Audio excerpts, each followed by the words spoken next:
Professor Noam Chomsky, thank you for joining us again at KBOO. Glad to be with you. Well, we're going to turn back now from looking at the situation in Iraq to the Lebanon conflict and more broadly the Israel-Palestine conflict.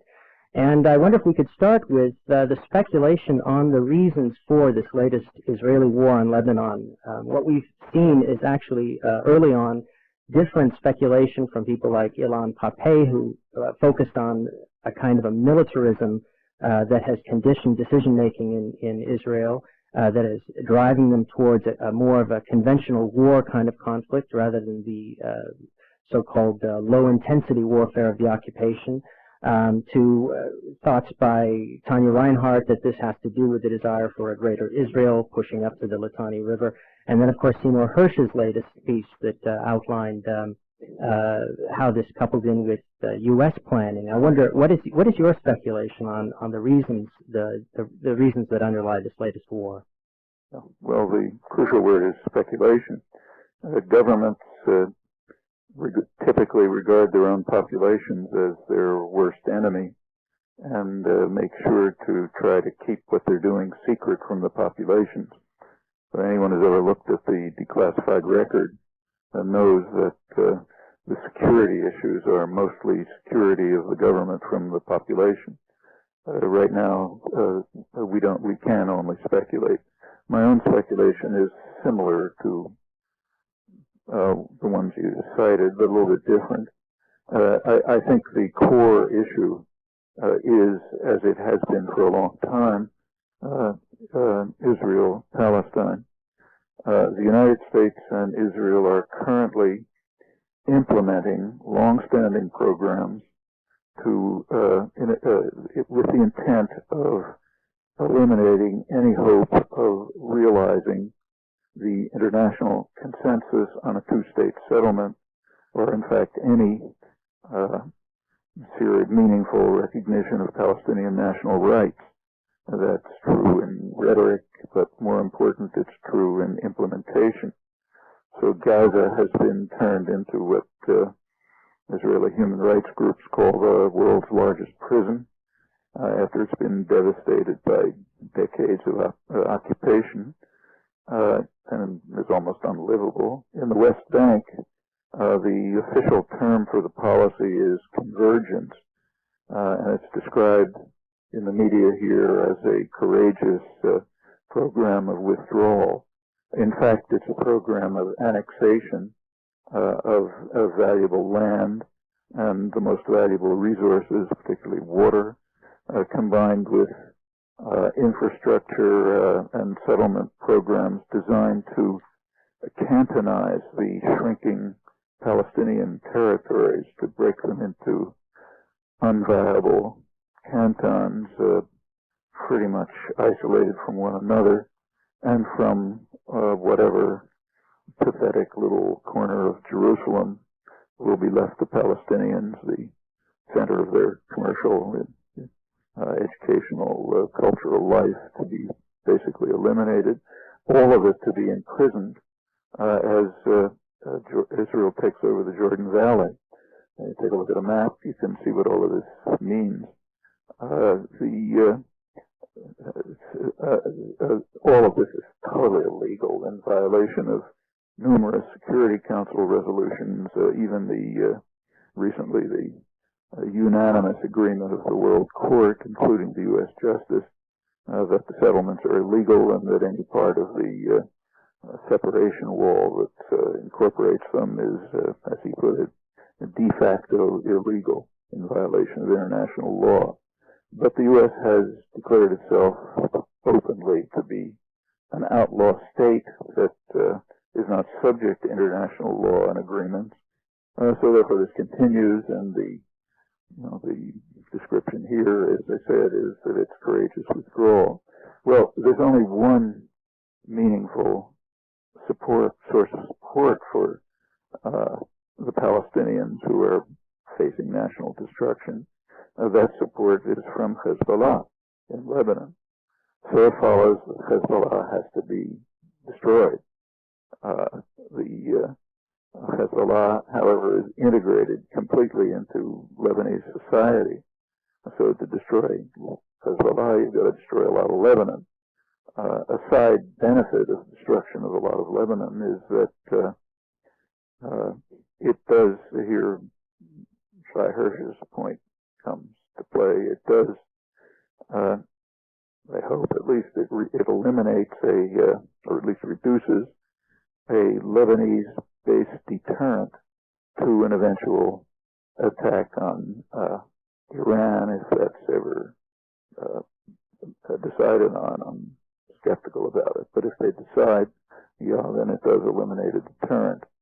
But in general, the invasion, which it was intended to, and didn't succeed, in fact, but it intended to establish more firmly a U.S. domination of the region and the specific domination of Washington's regional client, by now almost a offshore military base and high-tech center of the United States, with a very powerful army, which, however, was held at bay. The end result of this, it's obvious even from the press, is to have greatly increased the prestige and popularity of Hezbollah, of Nasrallah in particular, throughout the Arab world, Muslim world as well, and in Lebanon as well, with just overwhelming support for him now, which didn't exist before. And it is also creating, and Washington knows this, new generations of radical Islamist jihadi terrorists, but that's a minor consideration for them. The pretext for the invasion was outrage over capture, actually, to be precise, capture of 2 Israeli soldiers. And that's considered an intolerable outrage, and we therefore have to respond with massive destruction. That's just pure cynical fraud. I mean, there's been no reaction to years, many years of Israeli practice of kidnapping Lebanese, leaving them for decades in Israeli prisons, sometimes in secret prisons where nobody knows how many there are.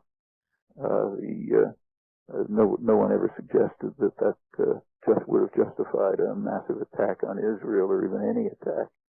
Furthermore, all of this is heightened dramatically by what happened in late June.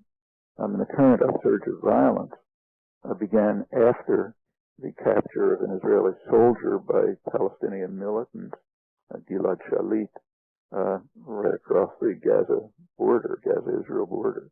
Well, that also elicited great outrage and a major Israeli escalation of its attack against Gaza. You can see it by the casualty figures. There were 36 Palestinians killed in June, and that number quadrupled to over 170 in July.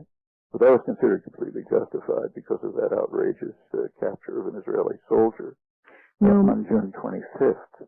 Well, on June 24th, one day earlier, Israel carried out a much worse crime. It kidnapped 2 Gaza civilians and abducted them to Israel, where they entered the prison system and joined the roughly 1,000 others who were in prison without charge, that is, kidnapped. Kidnapping of civilians is a far worse crime than capture of a soldier. And it's not that it was unknown. I mean, if you look at the U.S. press, you can find occasional dismissive mention of the fact, but it's considered insignificant, just as the kidnapping of Lebanese over decades has been considered insignificant. What that shows with just dramatic clarity is that the posture of outrage is sheer cynical fraud. There is no justification whatsoever, either for the escalation of atrocities in Gaza or for the invasion of Lebanon, or for any support for it. And I suspect that the reason why the kidnapping on June 24th, the Muammar brothers on June 24th, the reason why that's been basically concealed, there's no mention of it, although you can find it with a search, is because it's just too embarrassing. It undercuts the entire basis for support for these latest U.S.-Israeli invasion. But I think, to go back to your question, that the motive was to undercut the threat that there might be a political settlement of the Israel-Palestine conflict along the lines of the long-standing international consensus that the U.S. has been unilaterally blocking for over 30 years. In this respect, I think the invasion is very much like the 1982 invasion, the worst of the 5 Israeli invasions. In 1982, Israel invaded, devastated, killed maybe 20,000 people, devastated much of Lebanon, and it was openly recognized at the time within Israel. Here there's all kind of fanciful tales, but within Israel it was recognized quite openly that this is what they called a war for the West Bank. Its goal is to undercut increasingly embarrassing Palestinian offers for negotiations for a diplomatic settlement, which would mean a two-state settlement, what the world has been supporting. So they invaded Lebanon, drove out the PLO, and put an end to those threats, the threat of a peaceful settlement. And I think this invasion is somewhat similar. No, good morning. This is Hala Goras. We'll get back to the current debacle, the Israeli debacle in Lebanon and what's happening in the West Bank and Gaza. I would like for our listeners to hear about what started all of this, going back to 1948 and prior to that. Going back to 1948 and prior. Go ahead. I'm sorry, I can't hear very well. Going back to when? To 1948 and immediately prior to that, to the establishment of the State of Israel, and addressing the issue of terrorism by Zionist groups back then. Yeah, there's a long record of Zionist terrorism. In this respect, Zionism was no different from other national movements, including the American Revolution, if you want to include that. Yeah, nationalist movements, but rather typically resort to terrorist acts, and the Zionist movement did as well. The British, by 1947, 46, 47, recognized that they could no longer maintain the Palestinian mandate. Britain was no longer a major force in world affairs. It was, after the Second World War, secondary to the United States. So they wanted to give up the mandate. The question was what to do with it. I went to the United Nations General Assembly, which issued a recommendation that Palestine, territory from Jordan to the sea, be partitioned into a Jewish state and a Palestinian state. Well, that led to immediate Palestinians and Arabs generally didn't see any reason to why they should give up half of their country to recent immigrants, and they didn't accept it. That led to civil strife. The British withdrew. Plenty of terror and violence on both sides. By 1948, Israel, the Jewish community, which then announced the State of Israel in May, had the upper hand from a military point of view, and that continued to be the case certainly by the end of May. I mean, for about 2 weeks after the establishment of the state in 1948, it was not entirely clear how it was going to turn out from a military point of view, but there was a big shipment of weapons from Czechoslovakia, from the Soviet bloc, to Israel, and that turned the tide, and from June 1948 on, there was no real question as to what the military outcome would be. What it in fact was a partitioning of the Palestinian state, just about 50-50, a partitioning between Israel and Jordan, then called Transjordan. And it was essentially run by the British. And that was with a fair degree of collusion. They essentially agreed not to fight each other. Jordan had the only professional army in the Arab world run by British officers, but they pretty much stayed out of it. And then Israel and by now Jordan divided the Palestinian state. The part that Israel took over is just called Israel. Nobody questions it. The part that Jordan took over, the other half, is called the West Bank. And that's now contested territory. In 1967, I'm skipping a ton of history, of course. In 1967, Israel conquered the Egyptian Sinai, the Jordan-held West Bank, and the Syrian Golan Heights. And that's when the current era of diplomacy and conflict really begins. There was an international agreement right away, formulated in UN 242, that Israel should withdraw from the occupied territories with minor and mutual adjustments. The international border was a ceasefire line, and the idea was it should be straightened and improved and so on. Neither Israel nor the Arab states really accepted this, and they sort of gave evasive verbal acceptance, but didn't really accept it. The next step took place, but it was official U.S. policy, minor and mutual adjustments on the international border. Notice there was nothing for the Palestinians. So UN 242, the basic document, doesn't mention Palestinian rights. Now, that's why the U.S. always insists on that one, overlooking the fact that it calls for withdrawal, because it doesn't mention the Palestinians. Well, in 1971, the next major step came when Egypt, now ruled by President Sadat, offered Israel a full peace treaty in terms of UN 242, that is, withdrawal from the occupied territories in return for full peace. Again, nothing for the Palestinians.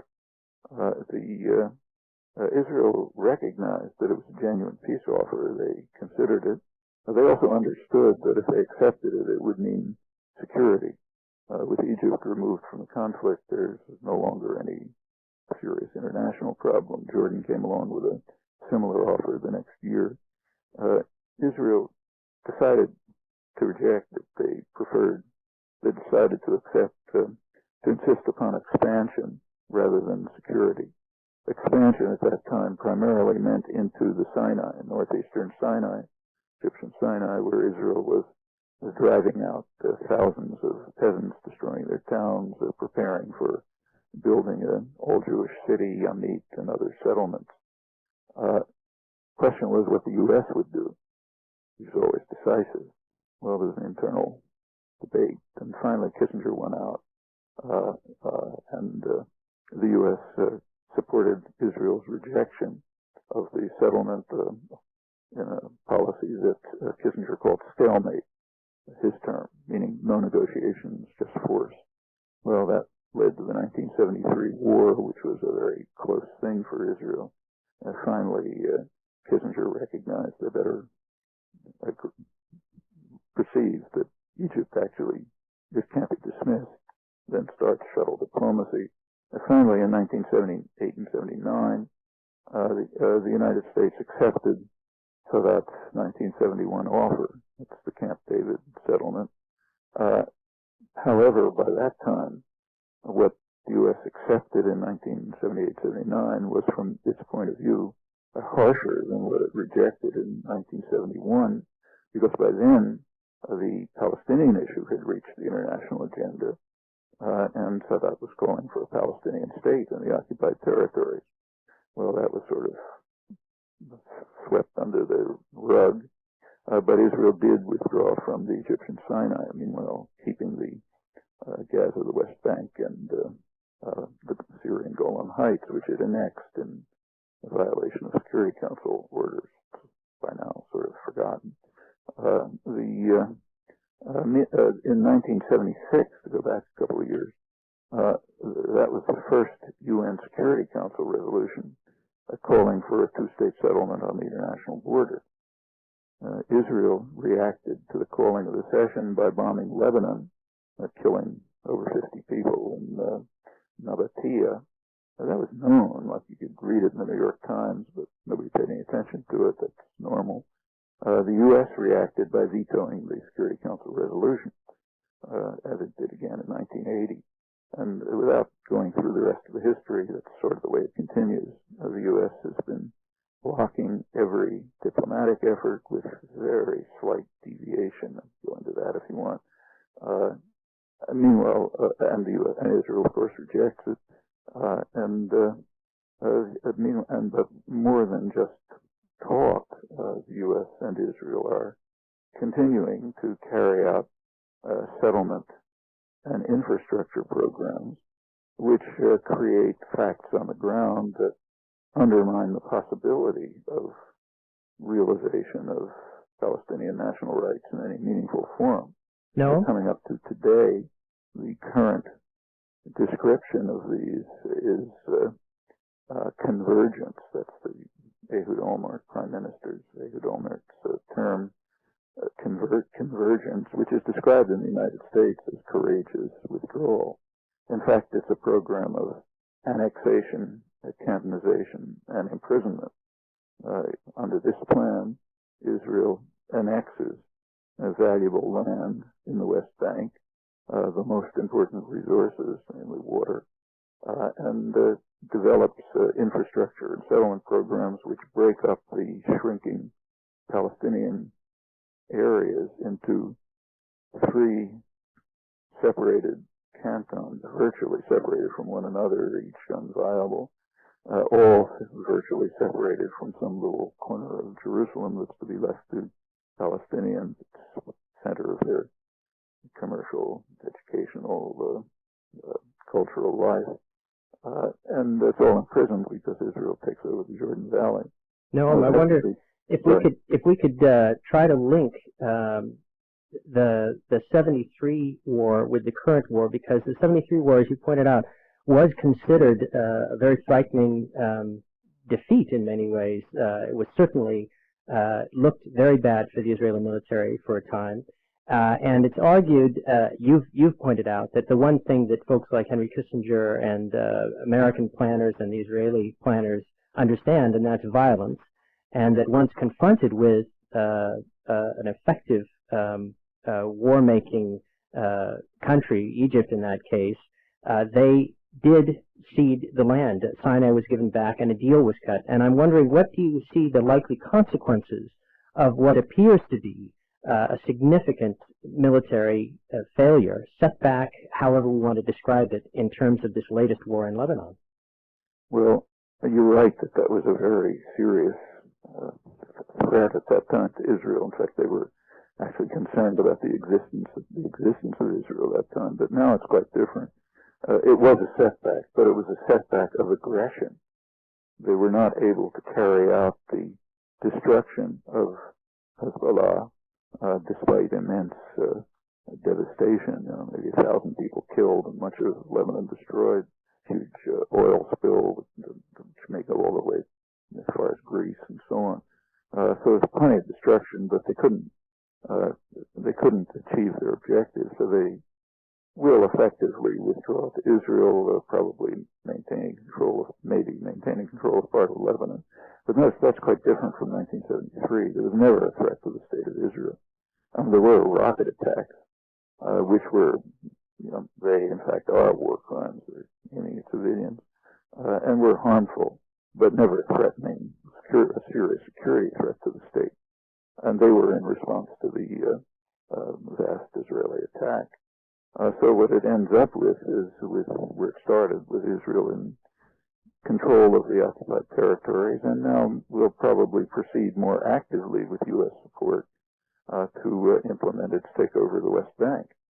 In fact, the New York Times, when it wanted an expert to comment on what would the likely consequences, they of course picked an Israeli professor who said that, well, we'll have to halt our program of withdrawal from the West Bank, meaning the program of annexation, cantonization, and imprisonment. What he meant is, and he of course understands it, is that Israel won't even carry out a partial withdrawal, but will carry out a more aggressive policy in the West Bank, just as it's doing in Gaza. So it's not very much like 1973 in that respect, although it is in one respect, namely the one you mentioned. It was not a military success. Actually, 1973 was more of a military success. Yeah, this is Per Fagrang. It was alleged that the Hezbollah attacks on villages in northern Israel were, illegal because this is recognized Israeli territory. What if rockets were to attack some of these Jewish settlements in the West Bank, which are plainly illegal? I mean, what happens then? To attacks in the West Bank on Jewish settlers? I mean, you have to decide on your standards. Mm-hmm. According to the United States and Israel, any resistance, in fact, any deterrent to U.S.-Israeli actions is illegitimate. The rest of the world may not agree with that. Much of the world does agree that resistance to military occupation, takeover of land and resources, is legitimate. And notice that if it's legitimate in the West Bank, and it would be interesting to see an argument to the contrary, if it's legitimate in the West Bank, it's also legitimate in Gaza, because the West Bank and Gaza are recognized by everyone, including the U.S. and Israel, to be a single unit. Do you think Israel still has gearing up for a war with Iran? Do they want that? Because I just read a thing very recently that Rafi Eitan is saying that Iran actually wants Israel to attack to provide an excuse to attack Israel. Now, this is kind of a delusion. This is really a weird statement on his part, but it Who is this? Rafi Eitan. He's in the cabinet, and I think he's a former Mossad chief. And but it indicates to me that this is sort of a backing away, at least on his part, from a possible war with Iran. Well, we don't know what U.S. and Israeli planners are doing. They keep that a secret, like most governments. So again, we're speculating. But my speculation is that they will not attack Iran. It would be a pretty crazy thing to do. It's pretty clear that the U.S. military and U.S. intelligence are opposed, probably pretty strongly opposed. The rest of the world is almost certainly opposed. In the region itself, the neighboring countries, Turkey, Saudi Arabia, Pakistan, which don't like Iran one bit, far from it. Nevertheless, the populations in those countries, according to recent international polls, the populations of those countries prefer a nuclear-armed Iran, which is a real threat to them, prefer that to any military action. But in fact, any military action that's undertaken will be in the face of enormous opposition, even from within the U.S. military and intelligence, probably. They'll do what they're told, but they don't approve of it. And it could be extremely hazardous, even for the interests of the Bush administration, let alone the victims. Nobody knows what would happen. It could blow up Iraq, for example. My guess is they won't do it. They probably want to, I think, pure guess. My guess is that the threats against Iran, and notice that those threats are themselves grave violations of international law. Nobody cares about that. Those threats, I suspect, are intended to make the government of Iran harsher, to lead it to harsher actions. That's the usual response to the threat of attack. And that may increase dissension and dissatisfaction within Iran and contribute to ongoing programs, which almost certainly are underway, of subversion internal to Iran and probably support for secessionist movements in Iran, which might just weaken the government. In fact, Iranian Democrats are bitterly condemning the U.S. threats and sanctions, Iranian reformers, because they expect them to have, and they are having exactly this effect. I just talked to one of the leading ones a few days ago, Akbar Ganji, who has been emphasizing that in talks around the United States, and emphasized it again in our private conversation. But that's a general view of Iranian dissidents and democratic reformers. But the Bush administration wants the opposite. They want the government to become more harsh and create more dissension and maybe help contribute to subversion. Actually, there is a real issue. Nobody in their right mind wants Iran to have nuclear weapons, but there are ways to approach that diplomatically. In 2003, the Iranian government, then the moderate Khatami government, offered to negotiate all issues, nuclear issues, a two-state settlement for Israel-Palestine, every issue on the table. They offered to negotiate it. The Bush administration didn't reject it. They simply dismissed it and censured the Swiss diplomat who brought the offer. And similar offers continue, just right up to today. I mean, the West delights in the outrageous statements of President Ahmadinejad, but it's kept quiet. An important fact is kept quiet.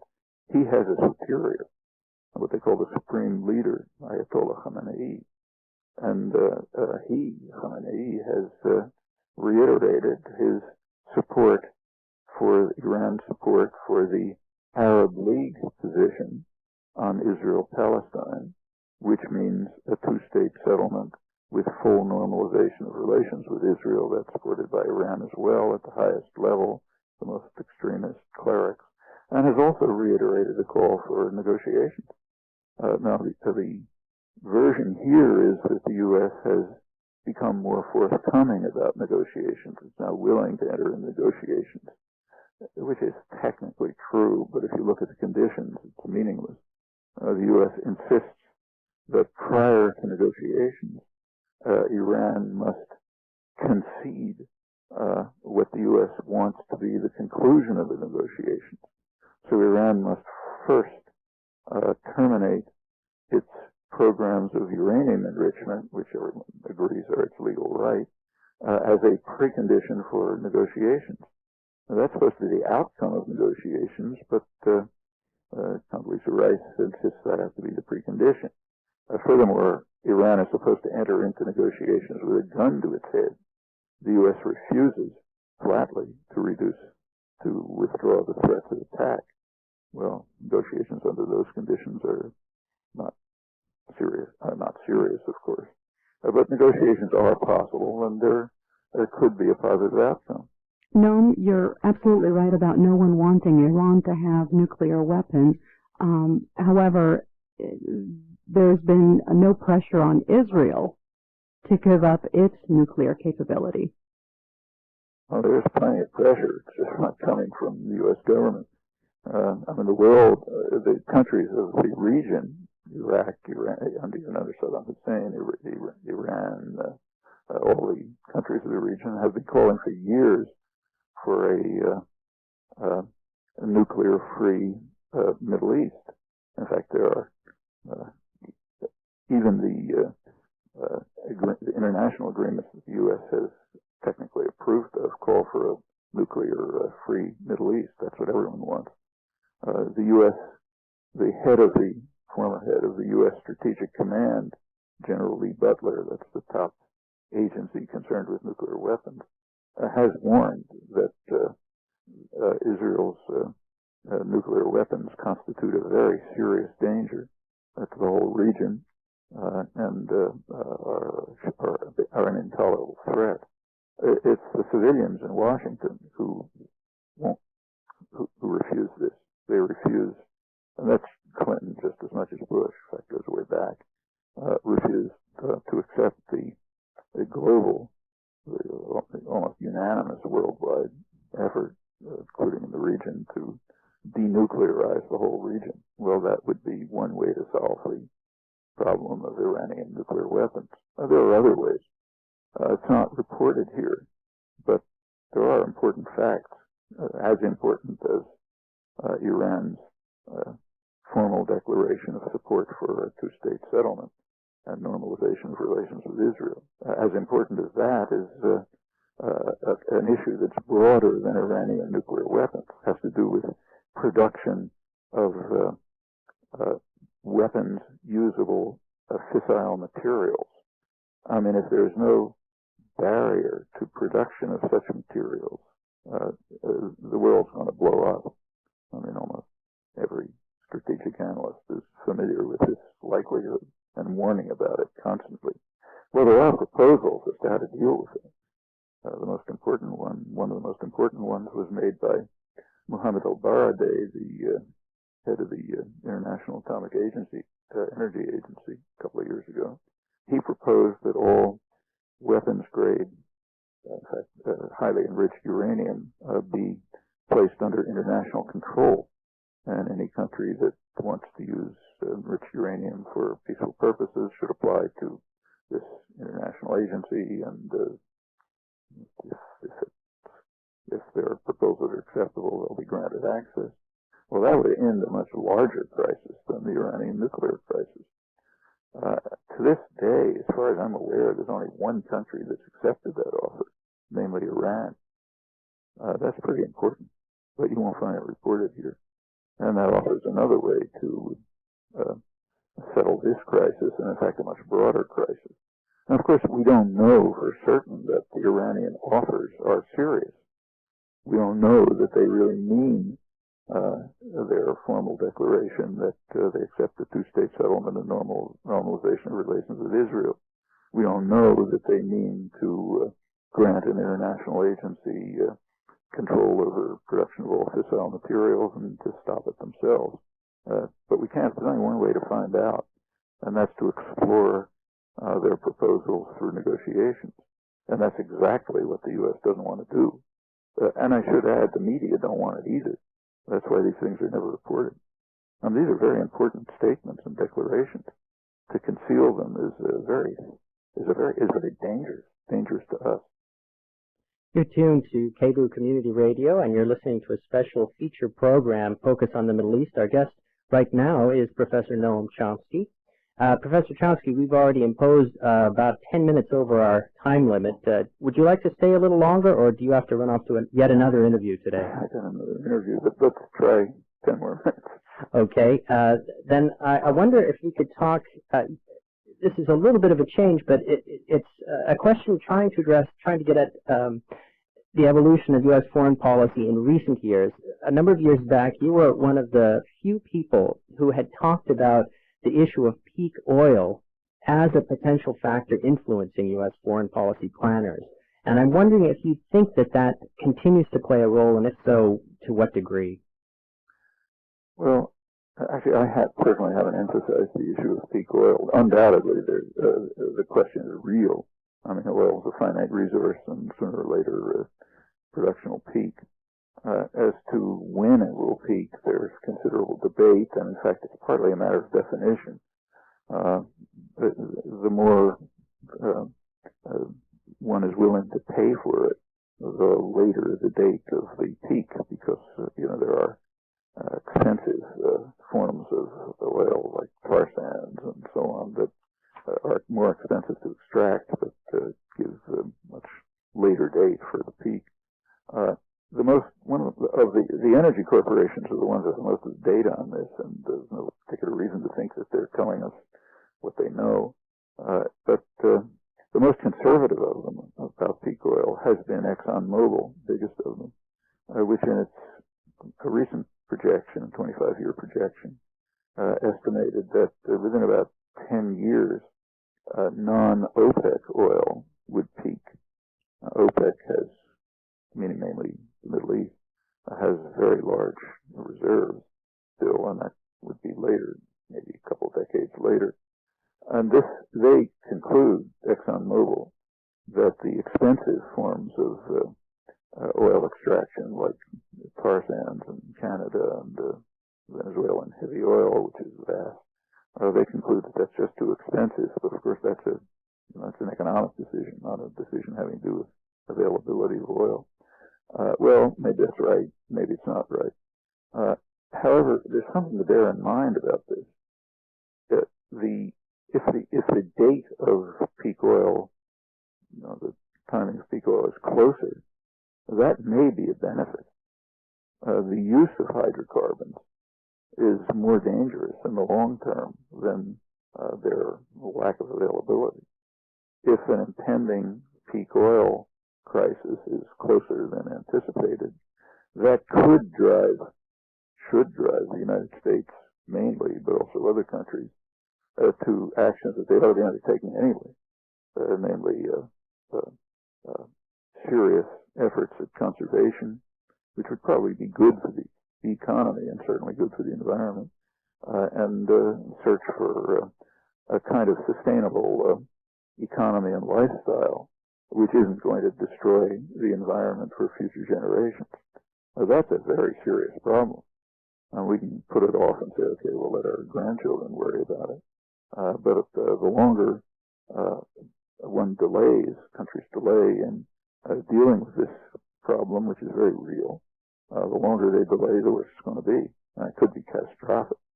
In fact, alongside of the threat of nuclear war, which is serious, that's the most serious threat that the species faces. Literally, the species. Couldn't be a matter of species destruction. So peak oil has many dimensions to it that have to be considered. I doubt, frankly, that peak oil is much of a concern in the current, either in the invasion of Iraq or the current affairs in Lebanon and Palestine. I mean, surely the U.S. wants to maintain control of the major energy resources of the world, and that which is the primary reason for invading Iraq, almost certainly. And that's independent of what the date for peak oil is estimated to be. Well, do you think that the U.S. and Israel have the idea of getting Iraqi oil through existing pipelines? Is one that goes from northern Iraq to Israel, which is, I guess, not being used right now, and then there's this new pipeline that opened up to Turkey. Is Israel trying to secure its oil future, at least for a while, or is that what's behind this war? But, probably that's a consideration, but a pretty minor one. I mean, once oil is produced and begins to be distributed, it's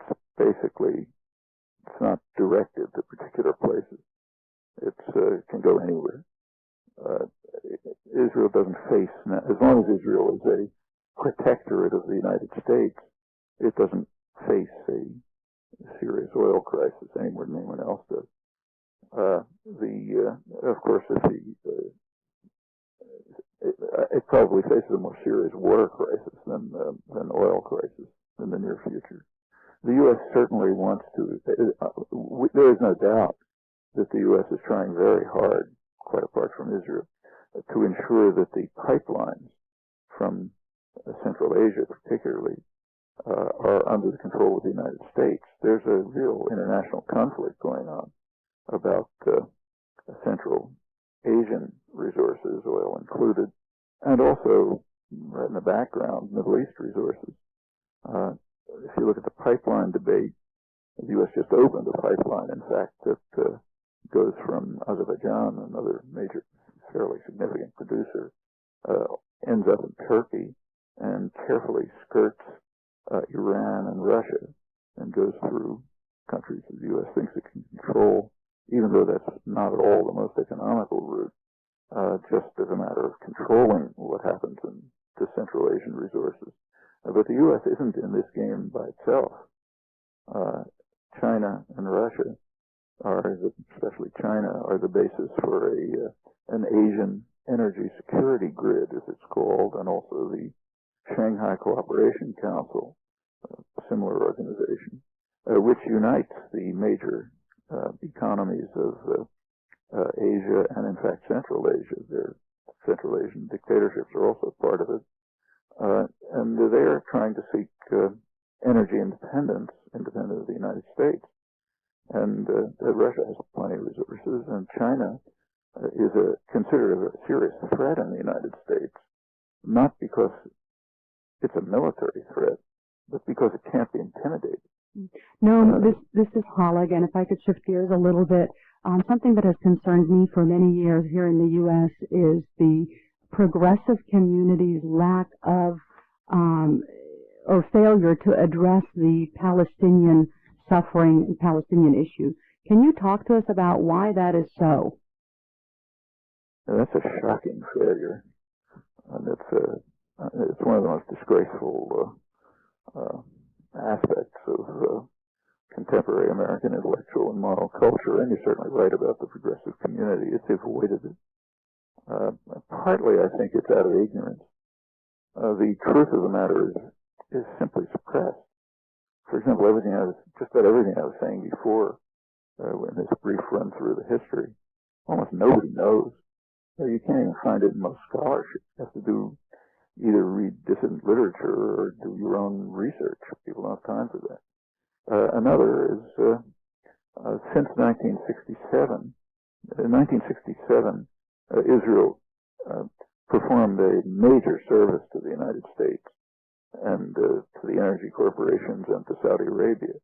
Namely, it destroyed secular Arab nationalism, which was Nasser, which was considered a serious threat because it was threatening to use the energy resources of the region for the benefit of the people of the region, not for export for enriching the West and the few dictators who line their pockets and become indescribably wealthy.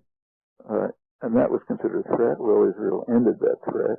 It's worth recalling that the U.S. has been a very strong supporter of fundamentalist Islamic extremism since the Second World War. It still is. One of its most valued and oldest Middle East ally is Saudi Arabia, which makes Iran look like a democratic heaven. And Israel has too. They have preferred constantly radical Islamists to secular nationalists. That's in fact the source of Hamas and Hezbollah as well. But Israel did succeed in destroying the main center of secular Arab nationalism in '67. That's when the U.S.-Israeli alliance was really firmed up. It was a great service, not only to the U.S., but also, as I mentioned, to Saudi Arabia, which the Saudi Arabian rulers' ruling tyranny was threatened by secular nationalism. In fact, Saudi Arabia and Egypt were at war at the time. Well, Israel ended all of that. And shortly after that, the U.S.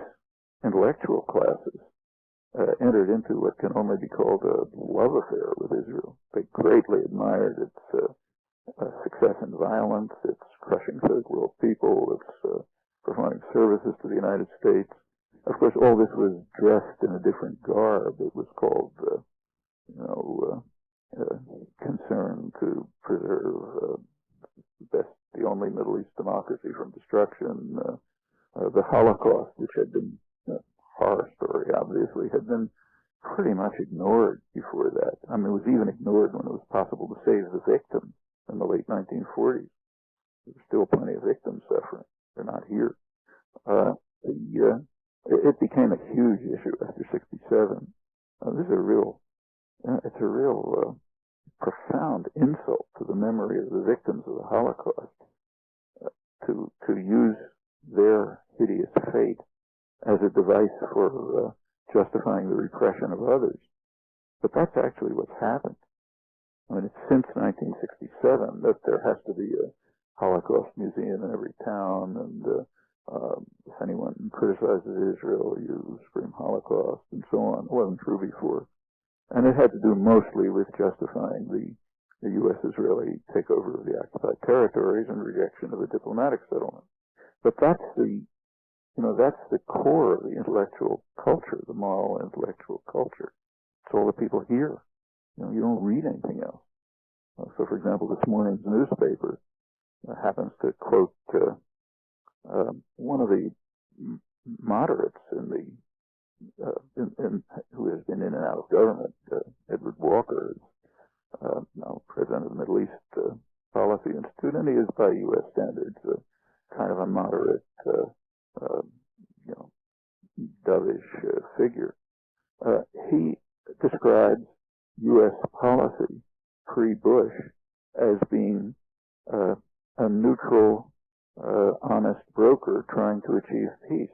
He says, well, Bush is a bad guy. He kind of departed from this. Now, that is radically different from the history. But you're not going to hear a word of criticism about it. No, we're coming up on the end of our hour, and we have so completely imposed on you by going far beyond the half hour you'd originally agreed to. I want to let you get back to your other commitments there, and thank you very much for joining us today. Hopefully we'll have you back sometime soon. Hope so. Thank you.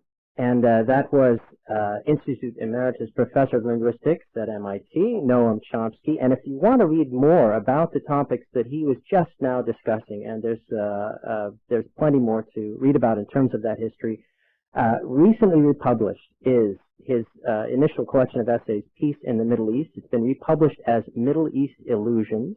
And of course, his other books on this topic, The Fateful Triangle, and his latest book, which I think all of us can recommend very highly, Failed States, The Abuse of Power and the Assault on Democracy. That book is also available as an audiobook, so you can listen to it during your commute or while you're exercising. You can become better informed about all of these issues in that way.